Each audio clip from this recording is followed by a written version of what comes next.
Hello, everybody. Welcome along. We are back once again with the Premier League predictions. And for God's sake, Mikey, you beat me again. I did, yeah. I'm starting to find a little bit of form here, aren't I? I was quite pleased with little bit. Brentford 2-2 at Chelsea. I was pleased with that one. I'll give you a 3 W points.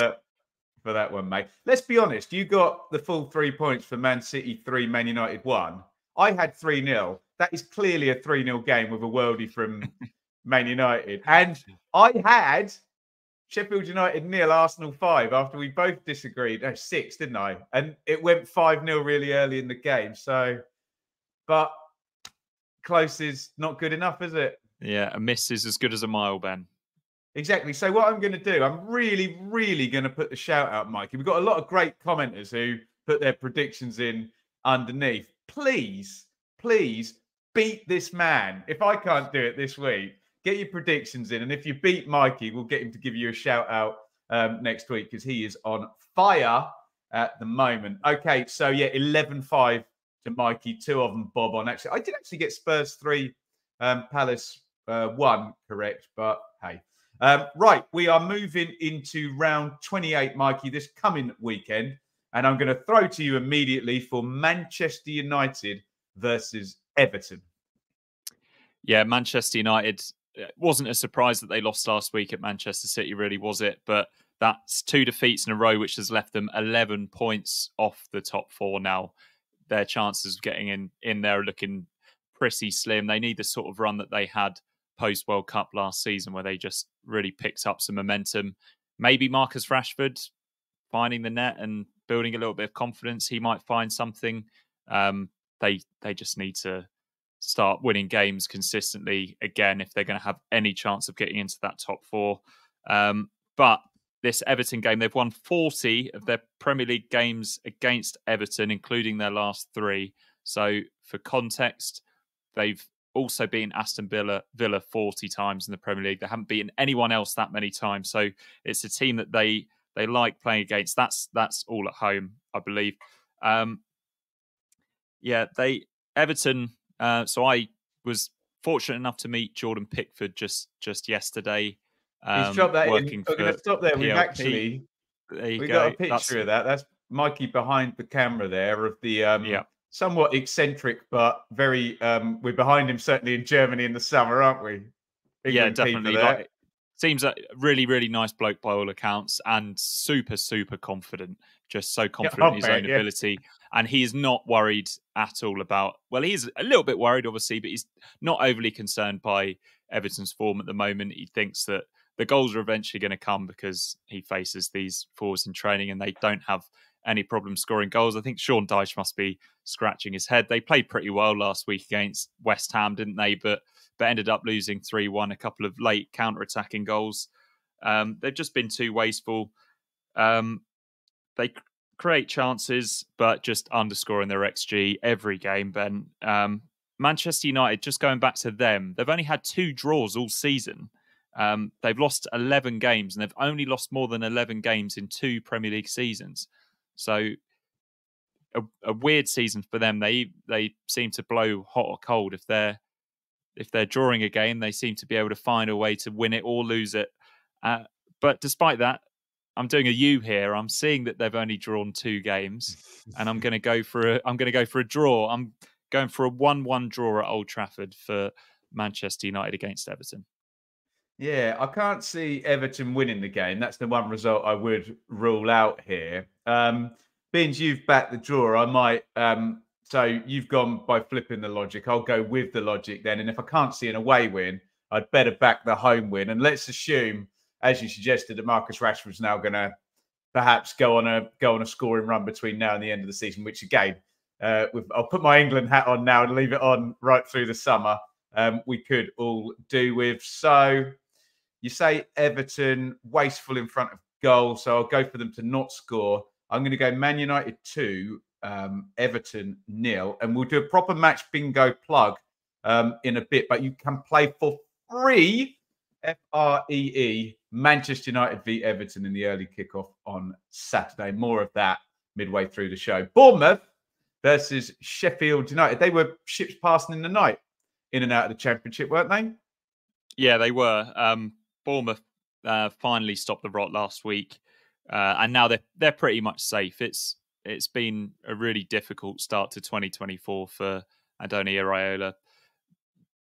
Like, they looked like such a good team over the festive period, but they've really dipped in form. But last week they did a professional job, and they got that 2-0 win that they needed. They generally do well against the teams near the bottom. They're unbeaten in 7 against the promoted teams over the last couple of seasons, which shows that they're a team that they know how to play against teams that are fighting near the bottom, and they're dangerous on the counter attack.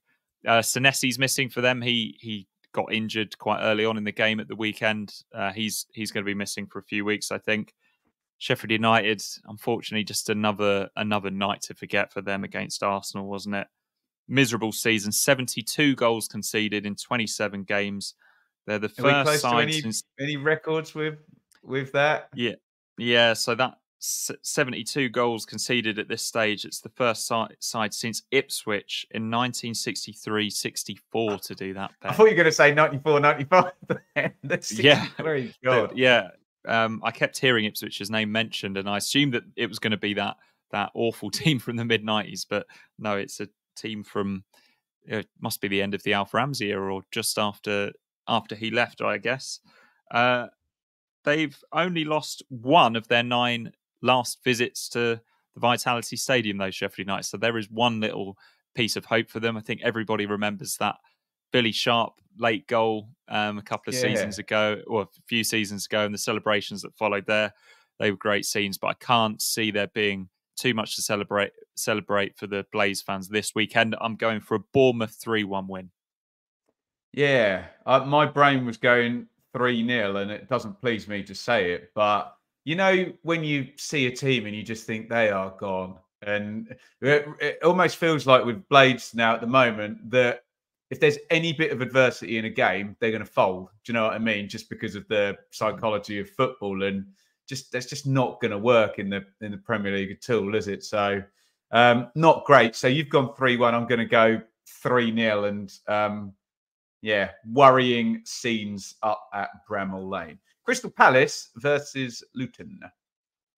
Yeah, so I saw Crystal Palace last week at Tottenham, and they were tough opposition for Spurs. They basically just ran out of steam towards the end of the game, and then Tottenham managed to get 2 quick-fire goals, and then Palace never really threatened. They looked like they'd executed the perfect plan, but Eza could only manage an hour for them. He's recently come back from injury. With Mark Gay being injured, that means that Richards has been playing centre-back, and he's kind of the depth for them in midfield. And you remove that when he's having to play centre-back. And yeah, Palace were sort of visibly weakened when they made their subs, and they just looked a little bit dead on their feet as well. A few of the players, I guess, because they've had to play so many matches because of all of the injuries in recent weeks. Glasner will hope that Jordan Ayew's fit as well. It felt like as soon as he went off, Palace just had nobody to hold on to the ball high up the pitch and win fouls and take the pressure off them. If they win this game, they're safe. So there's plenty of incentive. Well, they're not officially safe, but I think they probably are, with Luton being in that 3rd relegation spot. For Luton, it's sort of do or die this week, really, in my opinion. They've got 2 games in the space of a few days against winnable opposition down near the bottom. They need 4 points, I'd say, at least, Ben, from those 2 games. Agreed. Unfortunately, they're going into it 4 defeats in a row. Where did that come from? Really hard opposition, though. Really hard opposition. Apart from that Sheffield United game, Mikey, that was killer, wasn't it? They're obviously missing a few key players. They've just got to hope that Edwards can find something again, like he did earlier on in the season when Luton looked like they were drifting a little bit. I'm backing them to get a point, so 1 of the 4 points that they need at Selhurst Park. I'm going for a 2-2 draw for Luton at Palace. Yeah, I think it matches up fairly well for Luton, this one. And I think what you say about Palace kind of nearly being there, which means they might fizzle out, and the new boss might start looking at what he's going to be doing next season, and not knowingly take his eye off the ball. But so it won't surprise you to know that I will back Luton like I always do in this one. It's So I'm going to shave off one of your Palace goals, Mikey. I will go Palace 1, Luton 2. Oh, good luck with this one. We stink at Wolves and we stink at Fulham. Wolves versus Fulham.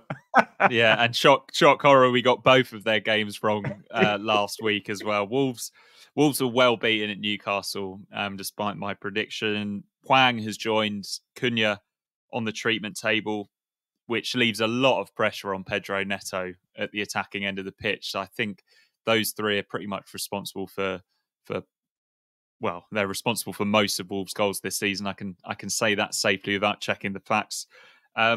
They've never lost at home to Fulham in the Premier League. That's a run that stretches to 7 games, which is pretty sizable. Fulham absolutely breezed past Brighton, and as soon as they did, I got a message from my mate Joe, the Fulham fan, who said that every time that I predict that Fulham will lose, they win. So please, can I continue to back against Fulham? And I threatened to do the opposite. But the logic says that they've got an even better chance this week because they've got Paulinho back, who you think is their most important player. But they've had these 2 fantastic results in his absence, which makes me think that maybe it's going to be a difficult one for Marco Silva. Yeah, just a little bit bizarre, that one. But yeah, my mate Joe's going to be happy because I'm going to go for the Wolves win again, just because of home advantage. And Fulham haven't been great away from home generally. Obviously, they had that great result the other week at Old Trafford. I'm going for a narrow 2-1 win. Okay. I've got no idea what to do. And are these 2 on the beach already, would you say? Are we in beach territory? Is it too early in the season to open the beach? Yeah, they're sort of ordering their flip-flops off ASOS at the moment, I'd say. One thing I love about beach ball is there is loads of goals. So what I'm going to do, Mikey, I'm going to play my bonus point and I'm opening up the beach already. We're not quite there in the Championship with the... It's definitely open after the international break at the weekend, isn't it? I'm opening it early. Let's go really silly. Wolves 2, Fulham 4. Lovely. Because I just don't know what to do with these 2 teams, and I don't know where to play my bonus. They're going to draw now, aren't they, though? Because I've gone for the Wolves winning. You've gone for Fulham 5-5, yeah? Yeah. Arsenal versus Brentford, Mikey. Yeah, what can you say about Arsenal at the moment? 31 goals in 7 games. I love watching them as well. Yeah, they're so much fun to watch at the moment. And it's crazy because at the start of the year, Ben, all of the statistics were about how many shots Arsenal had without scoring a goal. That included the FA Cup defeat at home to Liverpool at the start of January. That suddenly feels like a long, long time ago. They've got no Champions League commitments this week, so another week on the training ground for them. Jurrien Timber, remember him? He was a centre-back they signed in the summer that a lot of people are quite excited about. He could be back. Probably just a place on the bench if he is back. But there's no David Raya, of course, for this one. This is a game for Mr. Aaron Ramsdale to show what he's about. I think Jesus might start in this one. Speaking of very confident English goalkeepers, yeah? Yeah, very much so. I could see Arsenal rotating a little bit in this one. I think that would be sensible. But with Liverpool and Man City playing on Sunday, this is obviously a huge opportunity for Arsenal to go top. Brentford, they've lost a league high 28 points from winning positions this season. So they're the Leicester of the Premier League this year. And they dropped 2 more last week at Chelsea, didn't they? They were winning in that game. And they've only picked up 10 points from their last 16 games, which is pretty worrying form. We spoke at length about Thomas Frank and Brentford last week and how we think they might be sort of moving towards the end of this glorious period. But I'm sure he'll be happy to prove us wrong.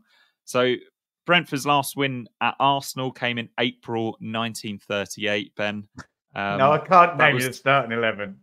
No, that was the same month. This was before the first ever televised cup final, just for context about how long ago that was. Can you at least take a punt at who played in the FA Cup final? Sort of 2 quite industrial northern towns. Is it the White Horse, or is that just the first cup final at Wembley? Pass, I can't remember. It's they're 2 championship teams. Blackburn? No, close though. Wednesday?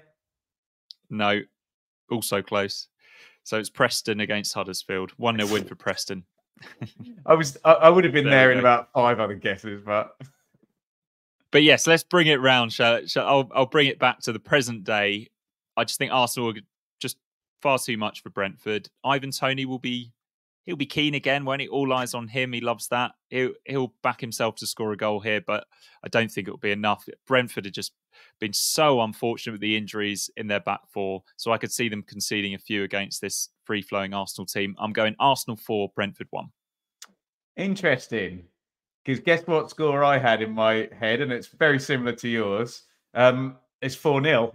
And at the moment, Arsenal just every week predict they're going to win, predict they're going to score a load of goals, and unless they're playing, one of the teams up around them, just brilliant to watch. So I will dial in the 4-0 on the basis. I think perhaps Brentford are a little more organised and a little less hapless. I like the Ivan Toney wrinkle as well. I think it's probably his scene, this one, isn't it? Right, let's take a quick pause for the cause there, Mikey. We're going to talk about match bingo. As I already mentioned, you can play Manchester United and Everton for free on Saturday. You can also play bingos, but you're not going to care about either of those things, Mikey.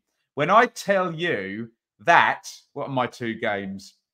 Liverpool, Man City and Chelsea, Newcastle, £1,000 prize pot. Ooh. Win yourself £1,000. And what Match Bingo have done now is it's not just the first person to win the jackpot. So, Mikey, if you win the jackpot and then my card completes afterwards, I get a share of another jackpot with anybody else who won it. So, do go and get involved. If you do, let Match Bingo know that myself and Mikey have sent you by using that there QR code on the screen. Really good fun. I'll be playing along on the watch along as well. What is it? Sheffield Wednesday and Leeds, and then Ipswich beat Cardiff. Not that I'm nervous about that one. So we'll be playing along all weekend. If you want to just dip your toe in, bingos is great for free. But if you want that big payday, get yourself prepped on Sunday and Monday for those 2 Premier League £1,000 jackpots. Mikey, you see my blooming energy bill for the last month. I could really do with winning over on Match Bingo. But joking aside, please, for God's sake, whatever you do, play responsibly. Aston Villa versus Tottenham. This just reeks of beautiful historical significance, this fixture, doesn't it? Love it. Yeah, and in the present day, this is a huge, huge game, especially for Spurs. Potentially a must-win, but definitely a must-not-lose if they've got any aspirations of getting into the top 4 this season. Both survived scares last week, but both won, so they've got a little bit of momentum coming into it. Watkins is now just 4 goals away from becoming the first Villa striker to score 20 goals in a Premier League season. He's looking to overturn Dwight York this weekend, and then Christian Benteke will be the last one that he needs to pass. No new injury concerns for Spurs, and Pedro Porro might be back. He seems to be so important for them in that right fullback position and how they play. Spurs were a little bit dodgy at times against Crystal Palace. I couldn't really work out exactly what their style of play was for a lot of the time, because they quite slow building up from the back and then occasionally looked really rushed, but they did get in behind a couple of times, but were a little bit wasteful at times.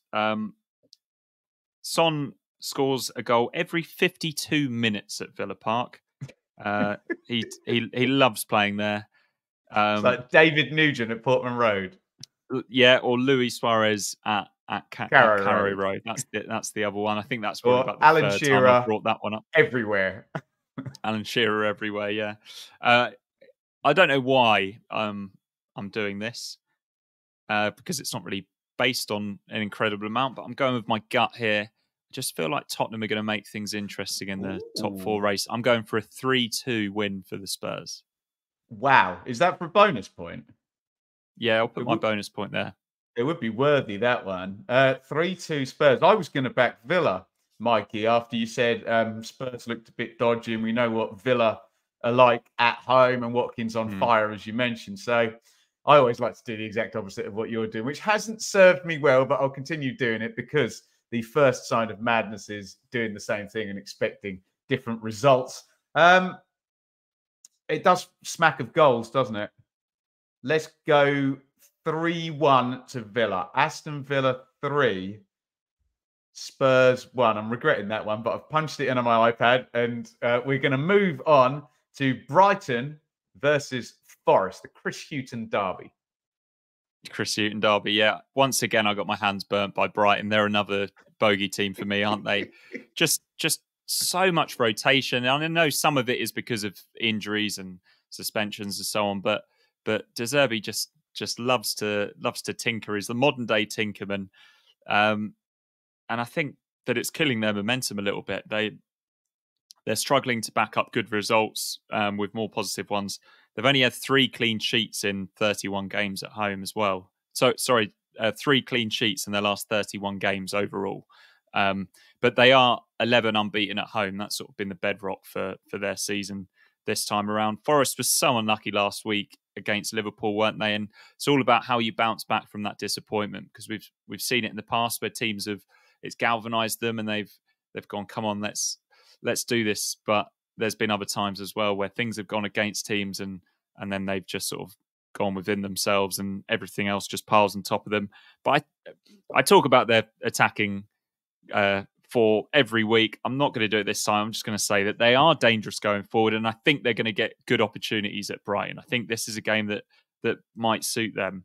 They've lost 11 of their last 16 games, though, Forest. They've had those back-to-back wins under Nuno, but overall it hasn't really been a huge success.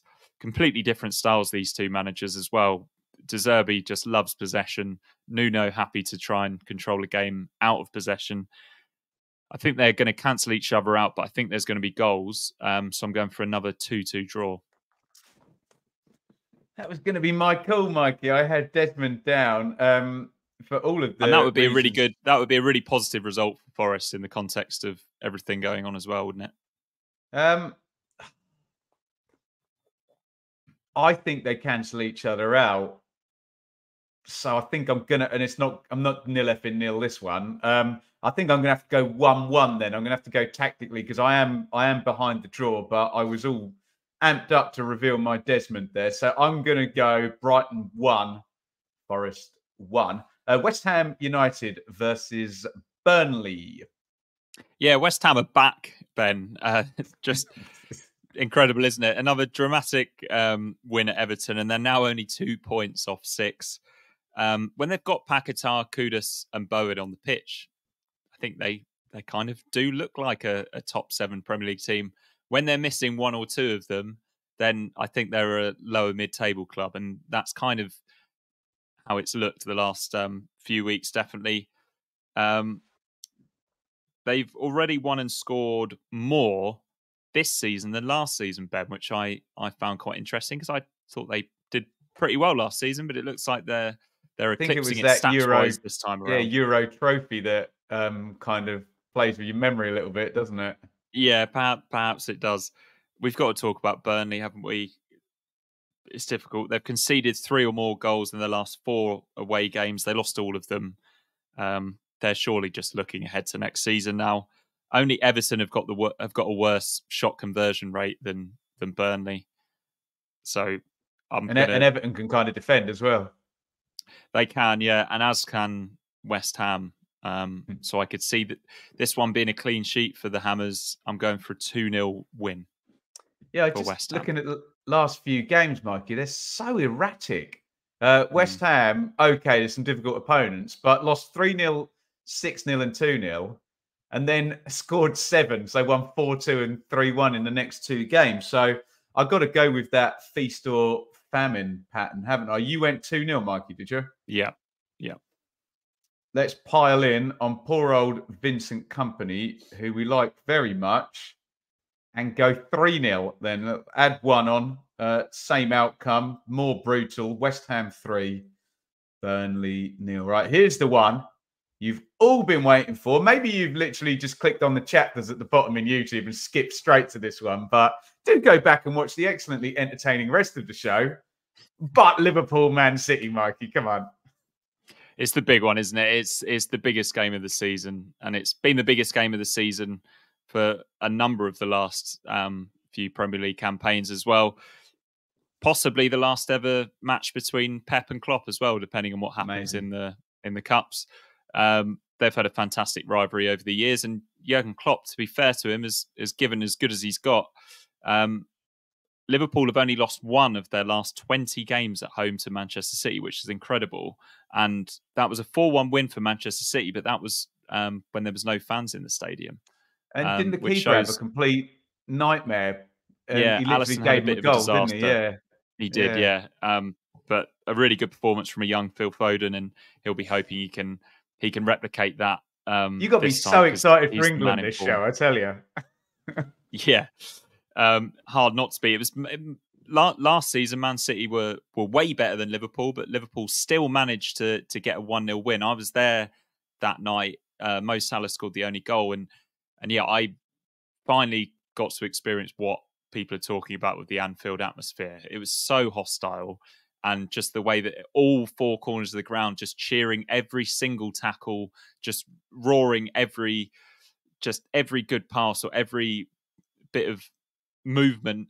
They would just really got on top of it, and they made life really difficult for Manchester City. And Erling Haaland had an unusual quiet day. They're just going to try and replicate that again, and they'll hope that Salah is fit. I'll be surprised if he doesn't play. If Salah's 70% fit, I think they've been saving him for this game as well. City, though, they've won 9 of their last 9 away in all competitions, scoring 25 goals along the way. Phil Foden's on fire. He's had 11 goals and 7 assists. This is easily his most productive season for Manchester City. This is a mouth-watering game, and yeah, I'm going to be there again. I'm really looking forward to it. Are you? Oh, I love it. Yeah. Sorry, I've done Foden. Mo Salah against Manchester City, 11 goals, 7 assists in his 19 games against Manchester City. They do not like going to Anfield, and they do not like playing against in 19 games. Yeah, just incredible. So I think this is going to be electric. I think it's going to be a really intimidating atmosphere. They've had to move the kickoff earlier because of that. I'm going to go for Liverpool to win and to emerge as the title favourites. I'm going for a 2-1 win for the Reds.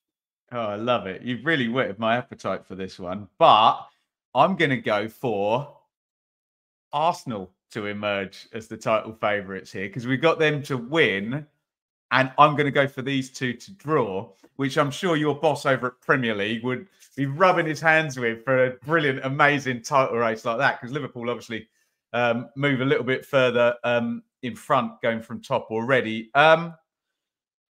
It'd be predictable to do a Desmond, wouldn't it? Lots of people are going to go for a Desmond in this one. So let's add on another goal each. How much would the TV producers and the advertisers love a 3-3 draw between Liverpool and Man City with Salah and Haaland both scoring? Yeah, that'd be the one, wouldn't it? So I'm not throwing in the goal scorers, by the way. I've already played my bonus point. I think 3-3 is risky enough. And let's lock it in. Liverpool 3, Man City 3. Remember, £1,000 jackpot on Match Bingo for that one. And £1,000 jackpot on Match Bingo for our last one here. Chelsea versus Newcastle. Who was that lad for Newcastle who scored that amazing banana shot? So I was hoping you'd say that, Ben. I've got it what's written his name? down. Immediately when you think of Chelsea against Newcastle, you think of that Papis Cisse double. Who's Papis Gomez? Was he a Premier League player as well? Possibly. I not off the top. Can't think of him off the top of my head. But yeah, no. Papis Cisse had that incredible run back in 2000. Back at the end of 2011-12 season when Manchester City went on to win the title. He went on an incredible run and he scored 2 brilliant goals.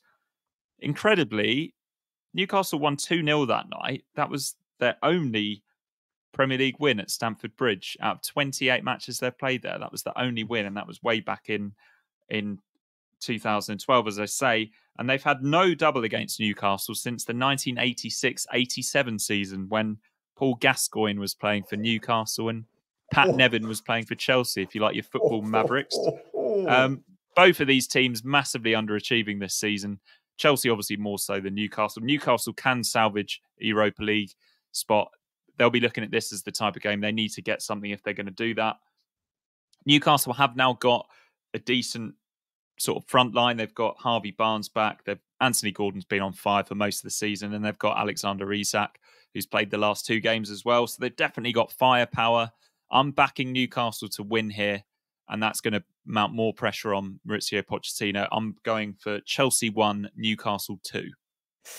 That's where I was headed. Although I'm just thinking, imagine showing up with like a 20-year-old Paul Gascoigne to any game. What tactics would you put out? Just 10+1 and give him the ball. You know you're going to win, don't you? Incredible. Yeah, I was going to go 2-1 Newcastle then. So I will. We liked Newcastle defensively last season, so we'll go for them to kind of look a bit more like that and get the clean sheet. They let me down last week, so I'm backing them this week. They let us both down, didn't they? Let's go Chelsea 0, Newcastle 1. Which takes us to the end of another predictions show. Thank you, everybody, for joining. Get involved in the comments. I'm not going to do my normal rant about, don't be wise after the event. That's not important to me now. What's important is that you try and beat Mikey, who keeps beating me like 6 weeks in a row now, which is not great fun for me. Do head over to Match Bingo. And Mikey, just what a privilege to be up at Liverpool, Man City. Is that for Premier League Productions? Yeah, so I'm working on a project called Premier League Raw, where we have cameras sort of pitch level, and we try and capture the emotion of the game. Yes. This is the perfect fixture for that. It's a hard old life, isn't it? It's a lot of travel. Amen. Well, you have an amazing time, and we'll hear about that next week. Fingers crossed you've seen an amazing game, preferably that ends 3-3, because that would help me out quite a lot in the predictions. Get involved down in the comments, and we will see you back next week. Now, you might see a YouTuber with millions of subscribers and views a week driving a Bentley. It's a bit more modest, I have to say, when you're covering the Championship. So if you can find a few quid each month to support over on Patreon or by hitting the join button here, you are making the world of difference for myself, Shaylee, and Enid.